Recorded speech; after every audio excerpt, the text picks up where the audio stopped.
Welcome to Becoming a Financially Confident Woman, the podcast that helps high-achieving women take control of their money and build wealth with confidence. I'm your host, Dr. April Murdaugh, financial advisor, college professor, and founder of Woman to Woman Financial. I've got women through retirement planning, generational wealth building, and everyday money decisions. Beyond the credentials, I understand the struggles on a personal level. I've experienced widowhood, divorce, homelessness, and the challenges of being a single parent. Those experiences shaped my mission to help women like you gain the clarity, confidence, and strategies you need to take control of your financial future. This podcast is where professional expertise meets real-life experience, so you can move forward without fear or overwhelm. Let's dive in.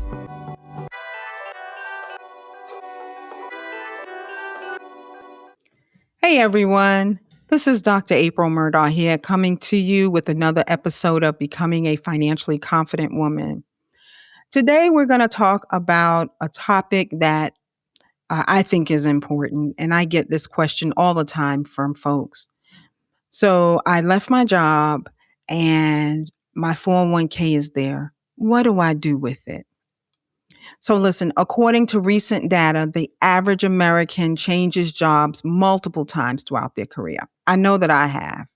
And that means that many people accumulate several old 401k or old retirement accounts, 403bs, and they're scattered across different employers. And I myself have met people with 3, 4, even 6 401ks that they haven't looked at in years. The question is, well, what do you do with them? Today, we're going to walk through the 4 primary options available to you when you leave an employer and discuss the advantages and disadvantages of each. So let's get into it. Option number 1, leave it in the former employer's plan. Now, many people don't realize that they may be able to leave their money where it is. The advantage is there's no immediate action required. I mean, you really don't have to do anything. It's just sitting there in whatever investments that you had it in before you left. It's potential creditor protection because IRAs and 401ks are creditor protected when it comes to bankruptcy. There's a familiar investment lineup, so you kind of know what it's sitting in. You know, typically people are in target date funds or something like that. Target date, Vanguard, 2050, 2030.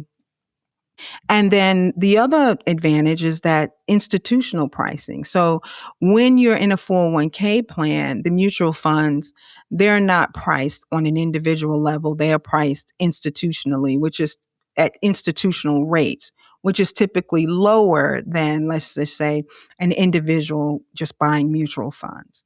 So they're lower than retail investments. That's an advantage, right, to leaving it there. A disadvantage. In the 401k itself, you typically have limited investment options. And what I mean by that is, as an employer, and when you set up a 401k plan, of course, there are a lot of things that you can invest in. But they keep the options limited because the more variety you have, the more expensive it becomes for the employer. So the employer just selects limited investment options for their employees. And so that can be a disadvantage. Something that you may want to invest in, you cannot. Something that you're invested in and you want to get out of, you may not have the option to do that just because of the limited options available. It's harder to monitor multiple accounts. Some people feel like, the disadvantages, I got a 401k at Fidelity, I got it at Charles Schwab, I have it at Empower. It's everywhere. And I have to get all these different statements and monitor them and see how well they're performing. And that can be a disadvantage. It can make people feel confused and overwhelmed. The other disadvantage is you can no longer contribute. You don't have the option of that pre-tax contribution to that account. So that's also a disadvantage. And the former employer may change providers or investment options. And I had this happen actually to a friend of mine. She left a 401k there, wasn't much in it, wanted to leave it because it costs an arm and a leg to move it. That's the other thing. Sometimes they charge you a fee, and she just wasn't comfortable. She felt like she could leave it there. And then the employer decided to switch the 401k providers. And when they did that, they just moved her account and charged her a fee without consulting her. So that could be a big disadvantage. So those would be the disadvantages of leaving it there. Then leaving it in your employer's 401k plan is a good fit for someone who is happy with the plan and doesn't need any additional flexibility. They're just comfortable with what their old employer had, and they don't want to do anything flexible, make any changes. Option number 2 is rolling it into your new employer's 401k. Now, if your new employer accepts rollovers, this may simplify things for you. Some plans do not, so you really have to check with your new employer to determine if they accept a rollover into their plan. The advantages of doing that is that it consolidates retirement accounts. It's easier management. It's continued creditor protection because it's in a qualified account, a 401k account. It may allow certain retirement planning strategies there. And there's another one too. Sometimes in the new plan, they have loan provisions, and you don't have that if you leave it in the old employer's plan or if you roll it out of the 401k. And some people want to take advantage of loan provisions. I kind of discourage that because if you take a loan, of course, you have to pay yourself back. But there are times when emergencies happen, and the 401k could be a last resort for a loan, as well as a way to take money out of the plan for a first-time home purchase. You can take up to $10,000 out for a first-time home purchase. So that's another advantage to rolling it into your employer's plan. Now, also, there's something that a lot of people do when they roll it on into the employer's plan called a backdoor Roth.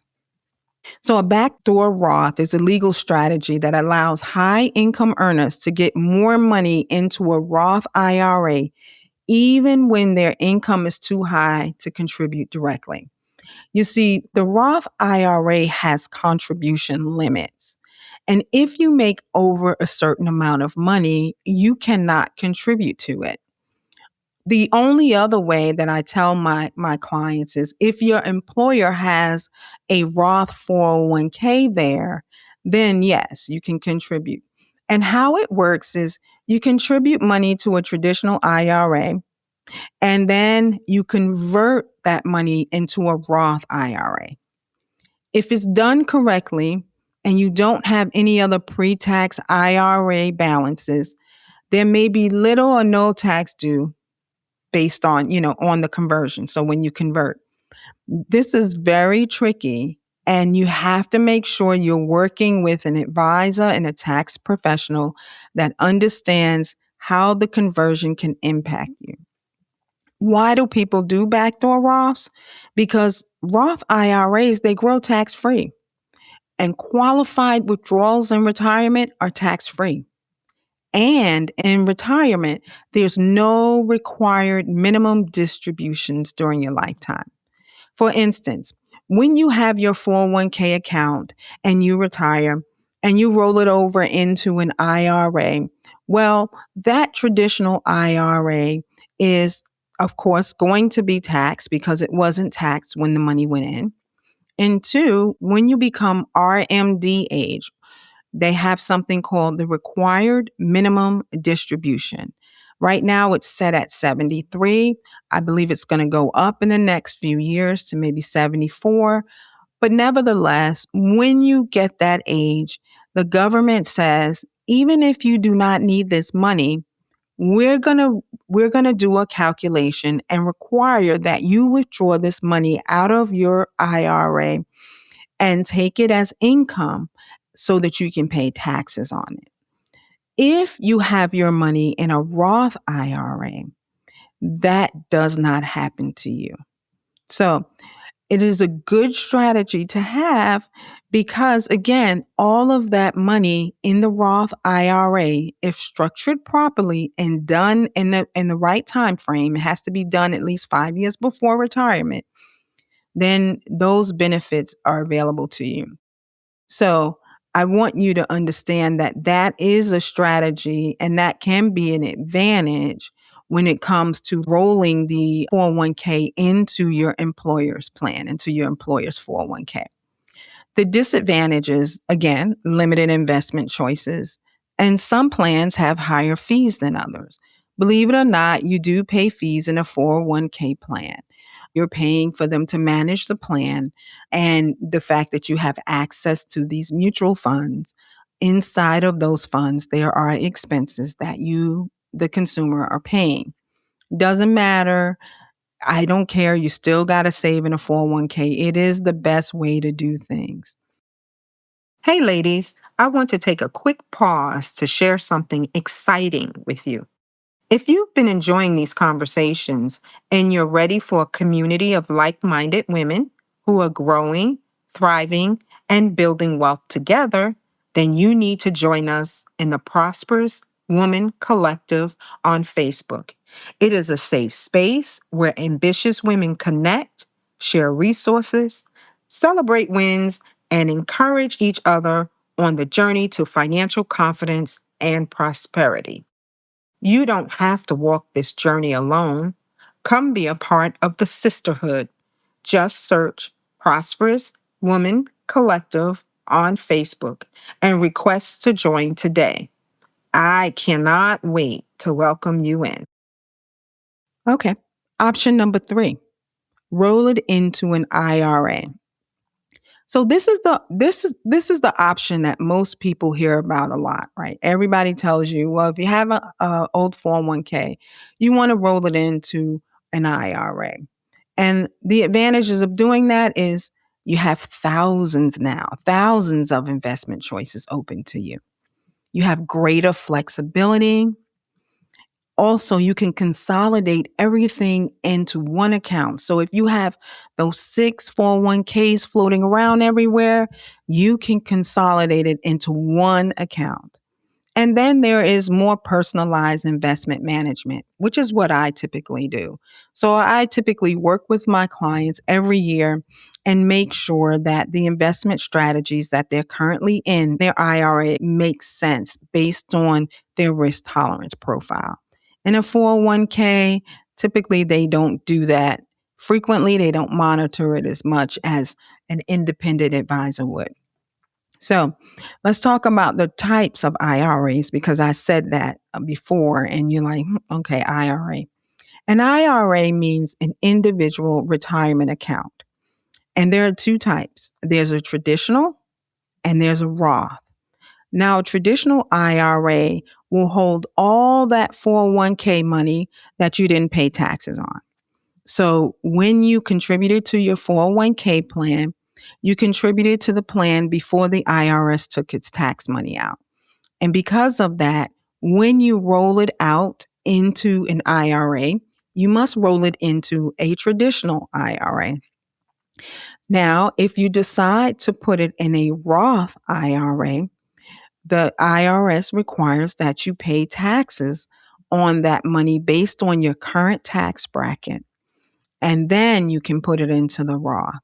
Once you do that, it's converted. That's what you call a taxable conversion.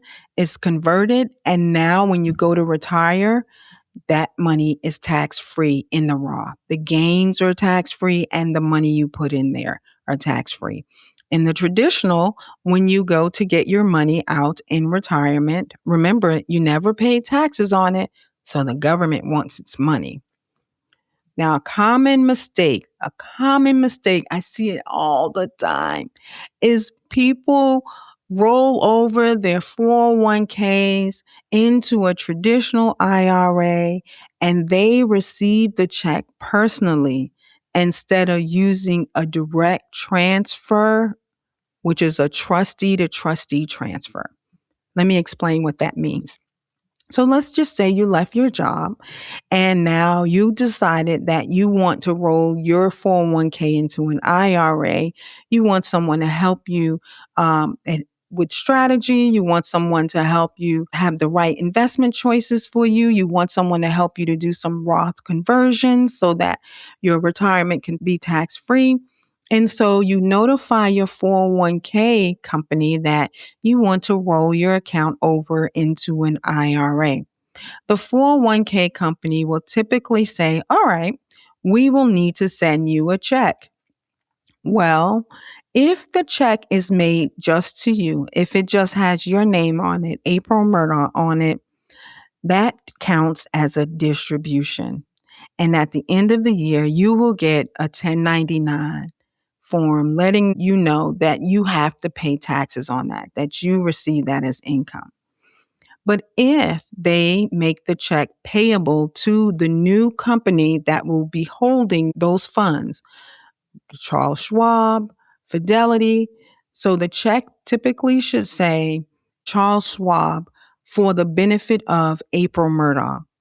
Now, if the check does not read like that, you could have a tax nightmare.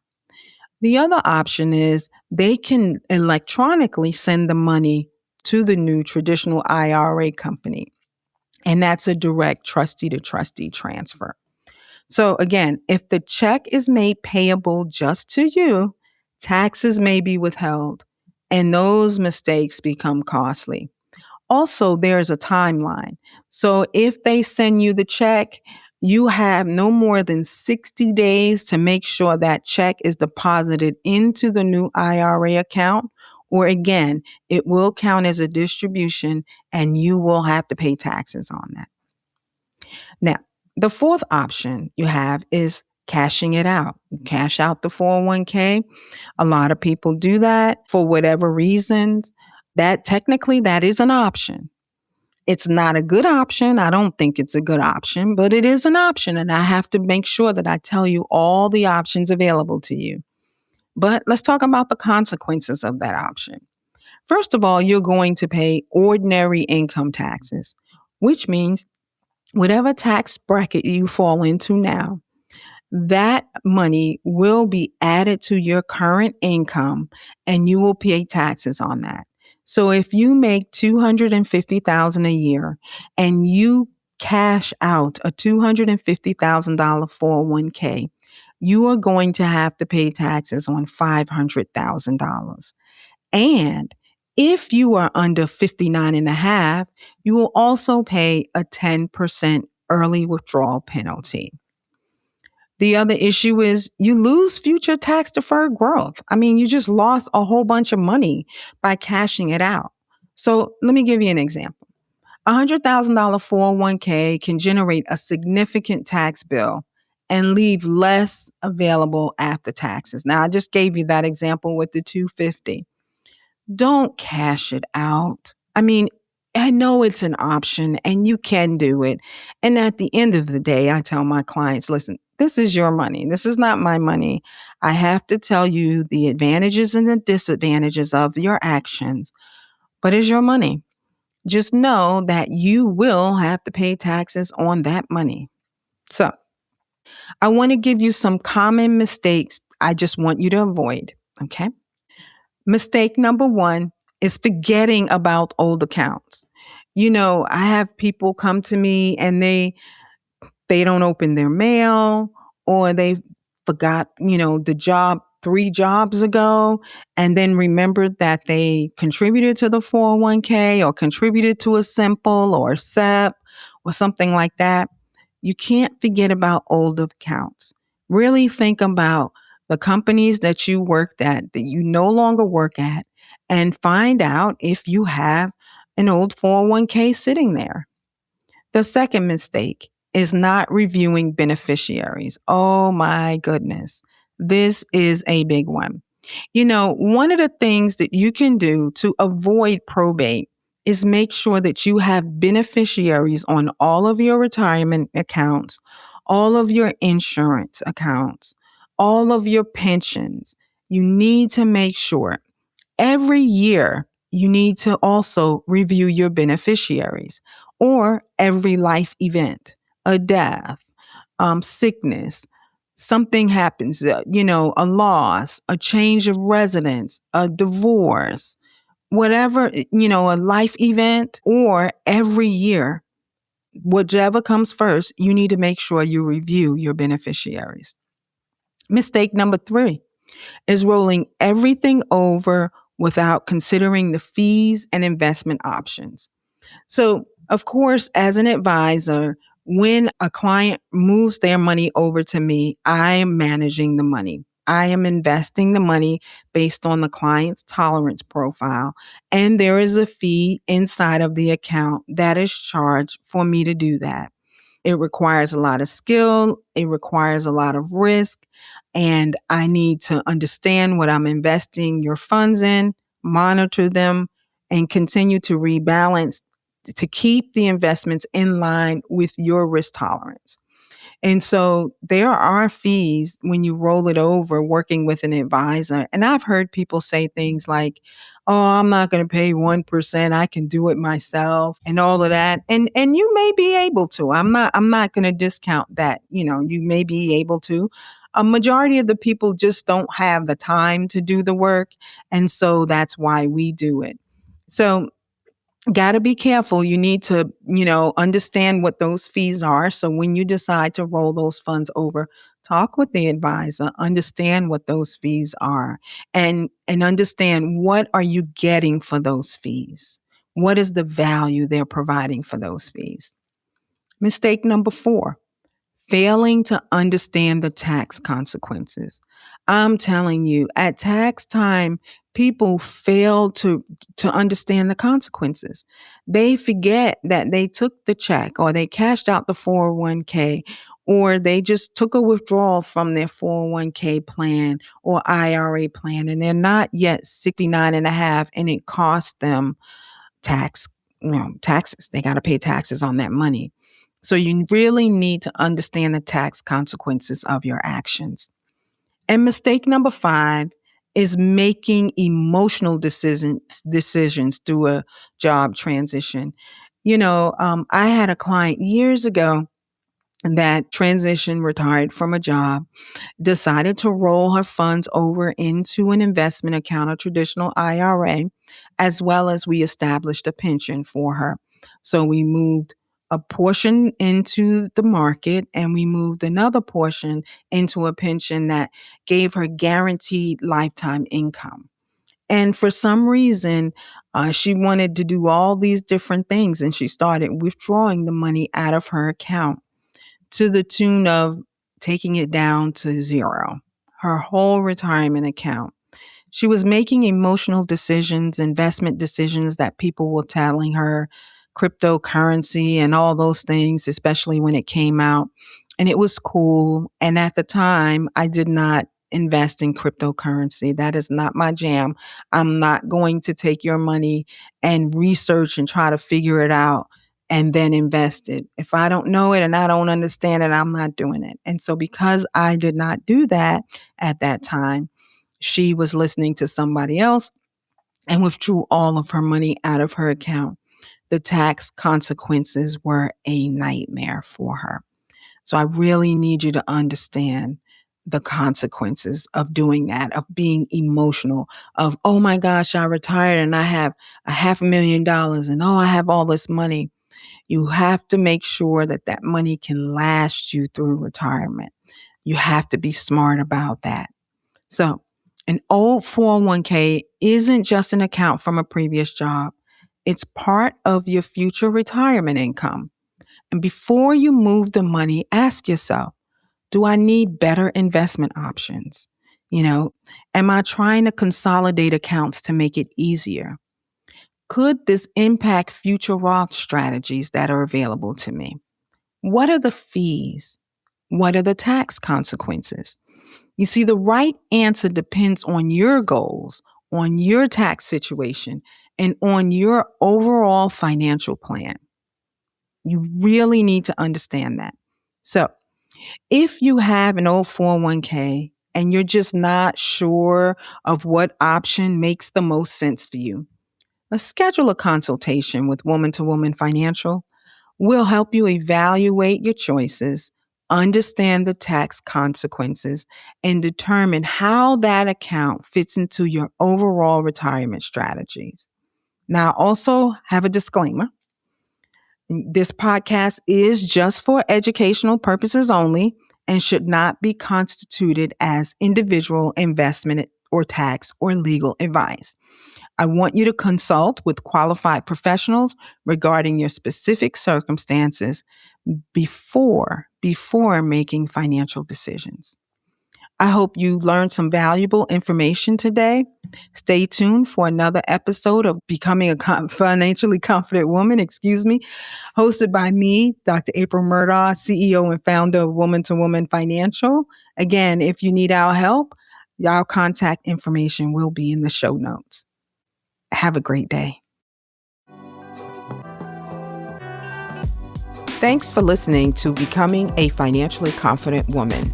I know from experience that confidence with money can change everything. Be sure to subscribe, share this podcast with another woman who needs encouragement, and visit Woman to Woman Financial to schedule your confidential financial conversation. Remember, you are becoming a financially confident woman.